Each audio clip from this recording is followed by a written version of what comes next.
നിയമം വിശുദ്ധ മാർക്കോസിൻ്റെ സുവിശേഷം 12-ാം അധ്യായം 11 മുതൽ 17 വരെയുള്ള വാക്യങ്ങൾ. ഇത് കർത്താവിൻ്റെ പ്രവൃത്തിയാണ്, നമ്മുടെ ദൃഷ്ടിയിൽ ഇത് അത്ഭുതകരമായിരിക്കുന്നു. തങ്ങൾക്കെതിരായിട്ടാണ് ഈ ഉപമ അവൻ പറഞ്ഞതെന്ന് മനസ്സിലാക്കി അവർ അവനെ പിടിക്കാൻ ശ്രമിച്ചു. എന്നാൽ ജനക്കൂട്ടത്തെ അവർ ഭയപ്പെട്ടു. അതുകൊണ്ട് അവർ അവനെ വിട്ടുപോയി. അവനെ വാക്കിൽ കുടുക്കുന്നതിനു വേണ്ടി കുറെ ഫരിസയരും ഹെരോദോസ് പക്ഷക്കാരും അവർ അവൻ്റെ അടുത്തേക്ക് അയച്ചു.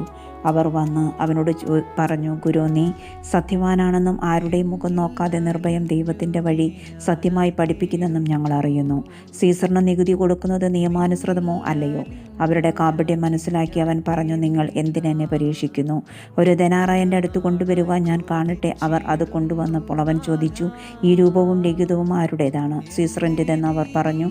യേശു അവരോട് പറഞ്ഞു, സീസറിനുള്ളത് സീസറിനും ദൈവത്തിനുള്ളത് ദൈവത്തിനും കൊടുക്കുക. അവർ അവനെക്കുറിച്ച് വിസ്മയിച്ചു. നമ്മുടെ കർത്താവായ യേശു മിശിഹായ്ക്ക് സ്തുതി.